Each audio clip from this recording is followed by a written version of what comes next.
நடந்த அந்த அசம்பாவிதத்தை எப்படி பயன்படுத்திக்கிறாங்க அப்படிங்கறத நம்ம பார்க்கிறோம். அதை தாண்டி இந்த இடத்தை கொடுத்திருந்தா இந்த அசம்பாவிதம் நடந்திருக்காதுன்னு தாவேகா தரப்புல சொல்றதை நீங்க எப்படி பாக்குறீங்க? அதாவது அவங்க என்ன ஒரு விஷயத்த சொல்லி தப்பிச்சுக்க தான் பாக்குறாங்க. முதல்ல விஜய் சார் பண்ணது மிகப்பெரிய ஒரு தப்பு என்னன்னா, உயிரிழப்பு நடந்து முடிஞ்சவொன்னா அவர் செய்தியாளர்களை சண்டிக்காம அங்கிருந்து எஸ்கேப் ஆனது பெரிய தப்பு.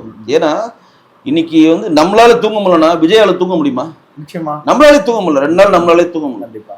இந்த குழந்தைங்களாம் இப்போ 2 குழந்தைங்க வீட்டில் விளையாடுற குழந்தைங்கள பக்கத்தில் இருக்க ஒரு அம்மா மாமியார் கூப்பிட்டு நான் விஜய் உனக்கு காட்டுறேன்னு தூக்கிட்டு 2 குழந்தைங்க இலக்க வச்சிட்டாங்க. இதெல்லாம் ஈடுபட்ட முடியுமாங்க? நீங்க கோர்ட்ல தப்பிக்கலாம், மக்கள் மன்றத்துல தப்பிக்கலாம், பாவ செயல தப்பிக்க முடியாது. தெரியுமா? பாவ செயல தப்பிக்க முடியாது. நீ உப்பு தின்னா விஜய் தண்ணி குடிச்சே ஆகணும். நான் பெரிய நடிகர், என் பின்னாடி பெரிய கூட்டம் இருக்கு, நான் இப்போ செத்து போயிட்டாங்க, நான் ஆளுக்கு 20 லட்சம் கொடுத்துட்டேன்னு தப்பிக்கலாம். கோர்ட் ஒரு அறிவுரை சொல்லி விஜய் காரணம் இல்லை, புஷி ஆனந்த் இவங்க தான் காரணம், திட்டமிடல் தான் காரணம், தப்பிக்கலாம். எங்க இருந்து வேணா தப்பிக்கலாம், மனசாட்சியில இருந்து தப்பிக்கலாம், கடவுளுடைய பாவ செயலிருந்து தப்பிக்க முடியாது. அத்தனையும் பாவம் விஜய் பண்ணது. இன்னைக்கு ஒவ்வொரு ஆன்மாவும் விஜய் சுத்தம். தயவு செய்து விஜய் புரிந்து கொள்ளுங்க. ஆன்மா மேல ஒரு நம்பிக்கை இல்லையே விஜய் ரசிகர் தேர்த்து சொல்றேன். 40 ஆன்மாவும் எங்கேயுமே போகாது. அவரை சுத்தம், அவரை தூங்க விடாம பண்ணணும். நான் சொல்றேன், எழுதிக்கிறேன்.